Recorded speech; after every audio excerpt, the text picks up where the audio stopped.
نحمده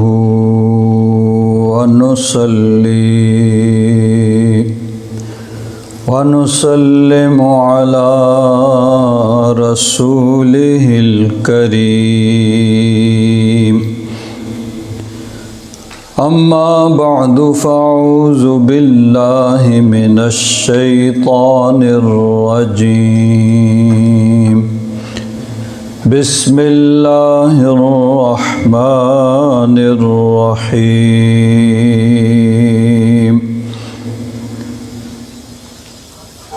لقد جاءكم رسول من أنفسكم عزيز عليه ما عنتم حريص عليكم بالمؤمنين رؤوف رحيم فإن تولوا فقل حسبي الله لا إله إلا هو عليه توكلت وهو رب العرش العظيم سبحان الله.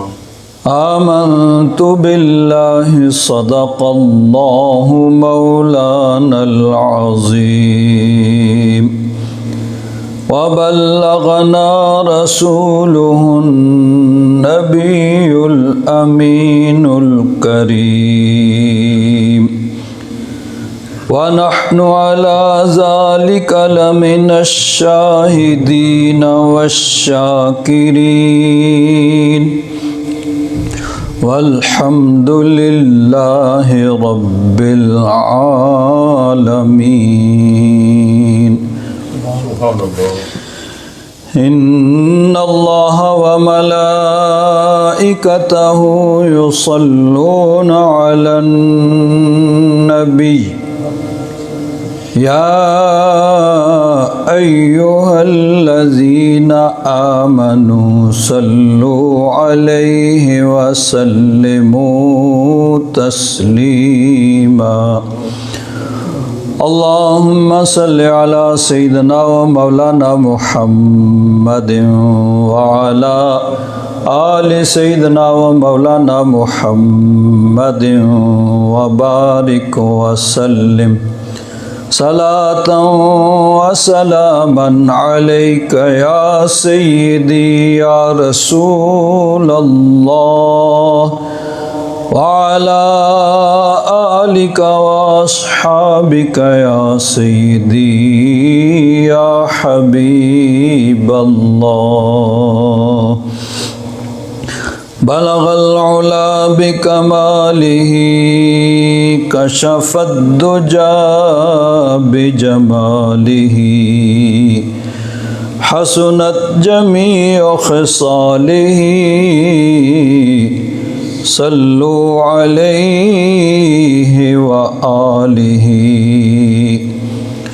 يا صاحب الجمال ويا سيد البشر من وجهك المنير لقد نور القمر لا يمكن الثناء كما كان حقه بعد الخدا بزرگ تو ہی قصہ مختصر. حضرات محترم، نبی مکرم شفیع معظم صلی اللہ تعالیٰ علیہ وسلم کی سیرت مبارکہ کے حوالے سے جو بیان چل رہا ہے اس سلسلہ میں نے آپ حضرات کے سامنے یہ عرض کیا تھا کہ حضور کے بچپن شریف اس وقت حضور نبی کریم صلی اللہ علیہ وسلم کے وسیلہ سے دعا کی گئی، حضور سے دعا کروائی گئی، اللہ تبارک و تعالیٰ نے بارش عطا فرمائی. پھر مدینہ منورہ میں نبی کریم صلی اللہ علیہ وسلم جمعہ کی نماز پڑھا رہے ہیں تو ایک شخص نے عرض کیا کہ حضور قحط سالی ہے، بارش نہیں ہو رہی۔ نبی کریم صلی اللہ علیہ وسلم نے دعا فرمائی تو پورا ہفتہ بارش ہوتی رہی اور ہر طرف ہریالی ہو گئی۔ اس کو تفصیل سے بیان کیا گیا، اس لیے اب چونکہ وقت مختصر ہے اس میں کے بارے میں تفصیل اور نہیں، بلکہ ایک خاص بات اس سلسلہ میں آپ حضرات کے گوش گزار کروں گا۔ امام بخاری رحمۃ اللہ تعالی علیہ نے اس حدیث پاک کو بخاری شریف میں 14 مرتبہ نقل کیا ہے۔ امام مسلم نے اور دیگر محدثین نے بھی روایت کیا ہے۔ امام بخاری کی اگر بات کریں بخاری شریف کی تو 14 مرتبہ انہوں نے اس کو ذکر کیا۔ سب سے پہلے کتاب الجمعہ کے اندر 2 مرتبہ انہوں نے اس کو نقل کیا، کیونکہ یہ واقعہ جمعہ کے خطبہ کے دوران ہوا، تو کتاب الجمعہ میں۔ پھر اس کے بعد استسقاء، بارش کے لیے دعا کرنا، تو کتاب الاستسقاء میں حضرت امام بخاری نے مختلف ابواب قائم کر کے اس کو 8 مرتبہ کہیں تفصیل کے ساتھ اور کہیں اختصار کے ساتھ بیان کیا۔ ایک باب قائم کیا، باب الاستسقاء فی المسجد الجامع، جامع مسجد میں استسقاء، یعنی حضور خطبہ دے رہے ہیں تو اس دوران یہ واقعہ ہوا۔ پھر دوسرا باب قائم کیا، باب الاستسقاء فی خطبۃ الجمعۃ غیر مستقبل القبلۃ، یعنی خطبہ جمعہ کے دوران ظاہر بات ہے کہ امام کا منہ مقتدیوں کی طرف ہوتا ہے، قبلہ کی طرف منہ نہیں ہوتا، پشت نہیں ہوتی، تو اس حالت میں استسقاء۔ پھر باب قائم کیا، باب الاستسقاء علی المنبر، منبر پر استسقاء، بارش کی دعا کرنا۔ اور آگے اسی طرح مختلف ابواب قائم کیے، اور اس میں حضرت امام بخاری نے 8 مرتبہ اس کو بخاری شریف کے اندر ذکر کیا، یعنی استسقاء، باب الاستسقاء میں 8 مرتبہ ذکر کیا۔ اس میں باب من تمطر فی المطر حتی یتحاضر علی لحیتہ، کہ جو بارش میں کھڑا رہا یہاں تک کہ بارش اس کی داڑھی، کیونکہ داڑھی شریف کا ذکر ہے اس میں کہ حضور جب دعا فرمائی تو بارش کا نام و نشان نہیں تھا، بادل کا نام و نشان نہیں تھا، سورج پوری آب و تاب سے چمک رہا تھا، لیکن جیسے ہی دعا فرمائی ایک طرف سے گھٹا اٹھی اور موسلا دھار بارش ہونا شروع ہو گئی، حتیٰ کہ حضور یعنی ابھی ممبر سے اترے نہیں تھے، ثم لم ینزل ام ممبرہ حتی رأیت المطر یتحاضر علی لحیتہ۔ حضرت انس فرماتے ہیں کہ ابھی حضور ممبر سے اترے نہیں ہیں تو اتنی بارش ہو چکی ہے کہ مسجد نبوی شریف کی چھت ٹپکنے لگی اور وہاں سے بارش حضور نبی کریم صلی اللہ علیہ وسلم پر وہ پانی گر رہا ہے، حضور کی داڑھی مبارک پر وہ پانی کے قطرے وہ گر رہے ہیں، داڑھی مبارک سے نیچے آ رہے ہیں۔ پھر اس کو حضرت امام بخاری نے کتاب المناقب، یعنی باب علامات النبوہ فی الاسلام، اس میں معجزات کے اندر بھی اس کو ذکر کیا۔ پھر کتاب الادب میں باب التبسم میں، چونکہ اس میں ہے کہ جب دوبارہ انہوں نے کہا کہ اب ختم ہو جائے، اب تو مکان گرنا شروع ہو گئے، تو حضور نے تبسم فرمایا۔ پھر کتاب الدعوات میں کہ اس میں دعا کی حضور نے بارش کے لیے، تو 14 مرتبہ امام بخاری رحمۃ اللہ تعالی علیہ نے اس کو بخاری شریف میں ذکر کیا۔ اب محدثین اس کی یہ توجیہ کرتے ہیں کہ ایک مرتبہ حدیث ذکر کر دیتے تو کافی تھا، اب 14 مرتبہ انہوں نے جو ذکر کی ان کو چونکہ اپنے 14 مشائخ اساتذہ جو تھے انہوں نے اس کو سنا، یا یہ ہے کہ ایک انہوں نے اپنے شیخ سے سنی لیکن اس کی آگے سند 2 طرح ہے، انہوں نے 2 سے سنا تھا، یا ان کے شیخ نے 2 حضرات سے سنی تھی، کچھ الفاظ کی کمی بیشی بھی ہے، کسی میں کچھ الفاظ زیادہ ہیں کسی میں کم ہیں۔ تو محدثین کی توجیہ یہ ہے کہ چونکہ سند بدلنے سے حدیث بدل جاتی ہے تو امام بخاری نے اس کو اس لیے مختلف یعنی 14 حدیثیں ذکر کیں۔ لیکن اہل محبت جو ہیں ان کا نقطہ نظر یہ ہے کہ اصل میں امام بخاری کو حضور کی محبت مجبور کر رہی تھی کہ اپنے آقا کی عظمت کی شان کی بات ہے تو اس کا خوب چرچا ہونا چاہیے۔ تو حضرت امام بخاری رحمۃ اللہ تعالی علیہ بار بار جو اس کو ذکر کر رہے ہیں، اہل محبت صوفیاء اس کی یہ توجیہ کرتے ہیں کہ وہ محبت جو ہے وہ انسان کو مجبور کرتی ہے کہ اپنے محبوب کی شان کا چرچا کیا جائے، یعنی محبوب کی شان کا موقع جب آئے تو اپنے محبوب کی شان کا چرچا کیا جائے، بلکہ صرف یہی نہیں کہ موقع آئے بلکہ محبت انسان کو مجبور کرتی ہے کہ اپنے محبوب کی شان کو بیان کرنے کے لیے موقع پیدا کیا جائے، موقع پیدا کر کے پھر اس کی شان کو بیان کیا جاتا ہے۔ اور حضرت امام بخاری رحمۃ اللہ تعالیٰ علیہ نے کہاں سے لیا؟ صحابہ کرام کا طریقہ بھی یہ تھا کہ جب کبھی موقع آتا بلکہ موقع بنا کے اپنے آقا کی شان کا چرچا کیا کرتے تھے۔ چنانچہ دیکھیں بخاری شریف سے ہی ایک اور حدیث پاس اس سلسلہ میں پیش کروں گا کہ کس طرح صحابہ کرام رضوان اللہ تعالیٰ علیہم اجمعین اپنے آقا کی شان کا موقع پیدا کر کے پھر اس کی شان کا چرچا کیا کرتے تھے، اپنے آقا کی شان بیان کرتے ہوئے۔ یعنی ویسے تو یہ تھا کہ ٹھیک ہے بھائی ایک مرتبہ بیان کر دی کافی ہے، بار بار بیان کرنے کی کیا ضرورت ہے، لیکن محبت مجبور کر رہی تھی نہیں، اپنے آقا کی شان کے چرچا کرنے کا موقع ہے تو اس کو جانے نہ دو، اپنے آقا کی شان کا چرچا کرو۔ چنانچہ انہوں نے لیا کہاں سے ہے؟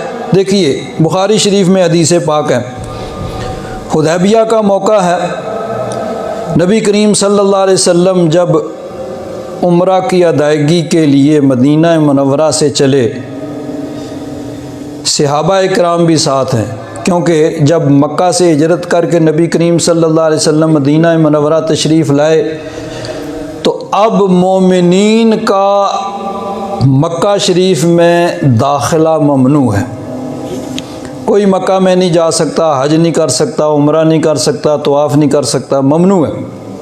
6 سال گزر گئے۔ صحابہ اکرام کے جذبات کا بڑی آسانی سے اندازہ کیا جا سکتا ہے، مہاجرین کہ جن کی پیدائش مکہ میں ہوئی، صبح شام بیت اللہ شریف کی زیارت کرتے ہیں، جب دل چاہا طواف کیا، جب دل چاہا عمرہ کیا اور حج کے موقع پہ حج کیا۔ اب ان کو بالکل پابندی کہ کوئی نہیں مکہ شریف آ سکتا، نہ خانہ کعبہ کی زیارت کر سکتا ہے، نہ طواف کر سکتا ہے، نہ عمرہ کر سکتا ہے، نہ حج کر سکتا ہے۔ مدینہ شریف والے بھی جب چاہتے مکہ شریف جاتے، طواف کرتے، عمرہ کرتے، حج کے لیے جاتے، لیکن اب تمام مسلمانوں کے لیے پابندی ہے، کوئی مسلمان نہیں جا سکتا۔ 6 سال کے بعد نبی کریم صلی اللہ علیہ وسلم نے خواب دیکھا کہ حضور خانہ کعبہ کا طواف کر رہے ہیں۔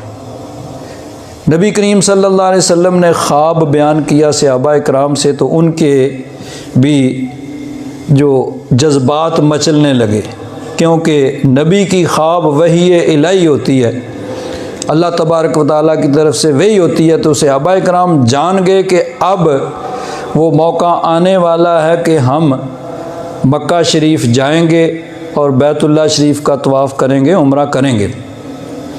چنانچہ نبی کریم صلی اللہ علیہ وسلم نے تیاری شروع کی، صحابہ کرام کو بھی فرمایا، صحابہ کرام بھی تیار ہو گئے۔ حضور مدینہ منورہ سے احرام باندھا، ساتھ قربانی کے جانور بھی لے لیے جن کو وہاں جا کے ذبح کرنا تھا۔ تو چلتے چلتے مکہ شریف کے قریب پہنچ گئے۔ مکہ شریف والوں کو اطلاع ملی کہ حضور تشریف لا رہے ہیں۔ انہوں نے کہا نہیں، ہم ان کو مکہ میں داخل نہیں ہونے دیں گے۔ کچھ لوگوں نے کہا کہ وہ اصل میں قبضہ کرنا چاہتے ہیں، عمرہ تو ایک بہانہ ہے۔ بہرحال انہوں نے پوری تیاری کر لی، بھئی کچھ بھی ہو ہم ان کو مکہ شریف میں داخل نہیں ہونے دیں گے۔ نبی کریم صلی اللہ علیہ وسلم حدود حرم مکہ شریف کے بالکل پاس حدیبیہ میں جا کے آپ نے قیام کیا، گفتگو ہوئی، بات چیت ہوئی، بالآخر نتیجہ یہ نکلا کہ ٹھیک ہے بھئی اس سال چلے جائیں واپس اور اگلے سال آ کے عمرہ کر لیں، معاہدہ ہو گیا۔ بہرحال وہ تفصیل ہے، اس کا ٹائم نہیں ہے۔ اب جو بات عرض کرنی ہے وہ یہ ہے کہ حدیبیہ کے موقع پہ حضرت جابر بن عبداللہ انصاری رضی اللہ تعالیٰ عنہ وہ روایت کرتے ہیں، عطش الناس یوم الحدیبیہ، حدیبیہ کے موقع پہ لوگوں کو سخت پیاس لگی۔ حدیبیہ یہ ایک جگہ تھی، وہاں پہ ایک کنواں تھا، اس میں تھوڑا سا پانی تھا۔ صحابہ کرام نے پانی نکالا، وہ پانی ختم ہو گیا، کنواں خشک ہو گیا، اب پانی نہیں ہے۔ صحابہ کرام ان کو پانی کی ضرورت ہے وضو کے لیے، پینے کے لیے، کھانا پکانے کے لیے، جانوروں کو پلانے کے لیے، پانی نہیں ہے۔ صحابہ کرام پریشان ہو گئے۔ حضرت جابر بن عبداللہ انصاری فرماتے ہیں، والنبی صلی اللہ علیہ وسلم بین یدیہ رکوۃ، حضور کے سامنے ایک کٹورا پڑا ہوا تھا، لکڑی کا جو ہوتا ہے چھوٹا سا برتن جس میں تھوڑا سا پانی تھا۔ فتوضأ، حضور نے اس پانی سے وضو فرمایا۔ فجاہی الناس نحوہ، لوگ اس کی طرف دوڑے۔ فقال ما لکم، حضور نے فرمایا کیا بات ہے؟ قالوا لیس عندنا ماء نتوضأ ولا نشرب الا ما بین یدیک، حضور ہمارے پاس تو پانی ختم ہو گیا ہے، کنواں تھا حدیبیہ کا، اس میں تھوڑا سا پانی تھا، وہ بھی نکالا، خشک ہو گیا، اب تو بس یہی پانی ہے، یہ جو آپ کے پاس سامنے چھوٹا سا برتن ہے، اس میں پانی بس یہی پڑا ہوا ہے، تو ہمارے پینے کے لیے اور وضو کرنے کے لیے اور دیگر ضروریات کے لیے پانی ہمارے پاس نہیں ہے۔ فوضع یدہ فی الرکوہ، نبی کریم صلی اللہ علیہ وسلم نے کیا کیا کہ اپنا دست مبارک حضور نے اس کٹورے کے اندر اس چھوٹے سے برتن میں رکھ دیا۔ فجعل الماء یسور بین اصابعہ، ایک روایت میں ہے فجعل الماء یفور بین اصابعہ کامثال العیون، حضور کا دست مبارک رکھنا تھا کہ حضور کی انگلیوں سے پانی وہ جوش مارنے لگا چشموں کی طرح۔ حضور کی 5 انگلیاں ہیں، 5 انگلیوں سے 5 چشمے پانی کے جاری ہو گئے۔ فشربنا وتوضأنا، حضرت جابر بن عبداللہ انصاری فرماتے ہیں ہم نے وہ پانی پیا، ہم نے وضو کیا، اپنی ضروریات کے برتن بھر لیے، پانی ہے کہ ختم ہونے کا نام نہیں لیتا۔ اعلیٰ حضرت فاضل بریلوی رضی اللہ تعالیٰ عنہ کی روح تڑپ اٹھی۔ اعلیٰ حضرت فاضل بریلوی عرض کرتے ہیں انگلیاں ہیں فیض پر، ٹوٹے ہیں پیاسے جھوم کر، حضور کی انگلیاں اب فیض عام ہو رہا ہے اور پیاسے سب ٹوٹ پڑے اس پہ۔ انگلیاں ہیں فیض پر، ٹوٹے ہیں پیاسے جھوم کر، ندیاں پنجاب رحمت کی ہیں جاری و ہوا، ندیاں پنجاب رحمت کی ہیں جاری و ہوا۔ پنجاب یہ اصل میں بنا ہے پنج آب، 5 دریا۔ یہ پنجاب کو بھی اسی لیے پنجاب کہتے ہیں کہ وہاں پہ 5 دریا بہتے ہیں۔ تو یہ پنجاب رحمت، حضور کا پنجہ، حضور کی 5 انگلیوں سے 5 چشمے جاری ہیں۔ صحابہ اکرام نے پیا، وضو کیا، باقی ضروریات کے لیے اپنے برتن بھر لیے، جانوروں کو پلایا، لیکن پانی ہے کہ وہ اسی طرح جوش مار رہا ہے۔ اب اس میں آگے بڑی اہم بات ہے اہل محبت کے لیے۔ اب اس حدیث کے جو راوی ہیں حضرت سالم بن ابی الجعد تابعی ہیں، جو حضرت جابر بن عبداللہ انصاری سے روایت کرتے ہیں۔ وہ فرماتے ہیں قلت کم کنتم، میں نے پوچھا کہ آپ لوگ اس وقت کتنے تھے، تعداد کتنی تھی جن لوگوں کو وہ حضور کی انگلیوں سے نکلنے والا پانی کافی ہو گیا، انہوں نے پیا، وضو کیا، باقی ضروریات کے لیے برتن بھر لیے، جانوروں کو پلایا، سب کو کافی ہو گیا، تعداد کتنی تھی؟ اب بڑی سیدھی سی بات ہے کہ جب انہوں نے پوچھا کہ کتنے تھے تو وہ تعداد بتا دیتے، بھئی ہم اتنے تھے، بات ختم۔ لیکن میں نے عرض کیا کہ محبت انسان کو مجبور کرتی ہے کہ اب موقع ہے، بلکہ موقع پیدا کر کے اپنے آقا کی شان کا چرچا کرو۔ حضرت جابر بن عبداللہ انصاری رضی اللہ تعالیٰ عنہ فرماتے ہیں لو کننا مئۃ الف لکفانا کننا 15 مئۃ۔ حضرت جابر بن عبداللہ انصاری فرماتے ہیں ہم تھے تو 1500، ہماری تعداد تھی 1500، کہ 1500 افراد کو وہ پانی حضور کی انگلیوں سے نکلنے والے وہ چشمے وہ کافی ہو گیا، انہوں نے پیا، وضو کیا، باقی ضروریات کے لیے اس کو لو بھر کے لیے۔ لیکن فرماتے ہیں کہ 1500 کیا، لو کننا مئۃ الف لکفانا، اگر ہماری تعداد 100,000 بھی ہوتی، 1,00,000 ہوتی، 100,000، 1,00,100,000 بھی ہماری تعداد ہوتی تو وہ پانی پھر بھی ہمیں کافی ہو جاتا۔ یہ ہے صحابہ اکرام رضوان اللہ تعالیٰ علیہم اجمعین کا عقیدہ اور نظریہ اور ان کا طریقہ مبارکہ۔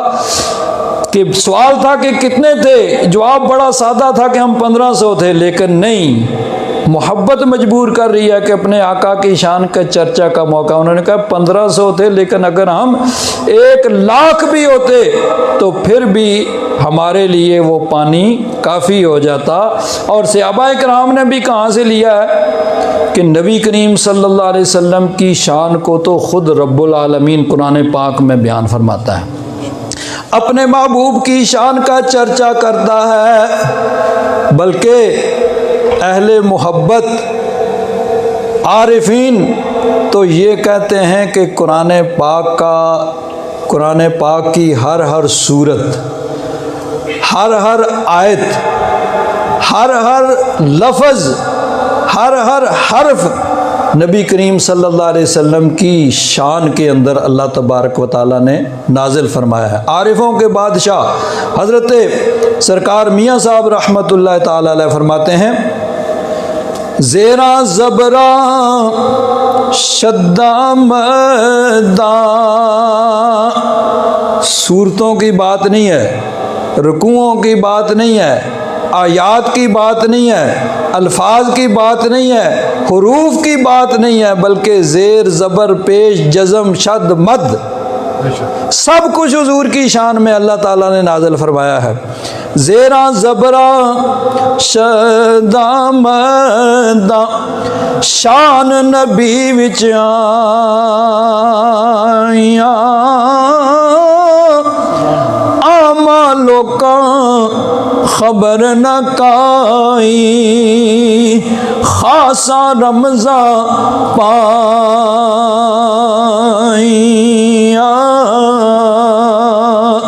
لیکن عام لوگوں کو یہ رمزیں نہیں معلوم ہوتی، یہ رمزیں ان کو معلوم ہوتی ہیں جن کو اللہ تبارک و تعالیٰ نے خاص اپنے محبوب کی محبت عطا فرمائی ہے۔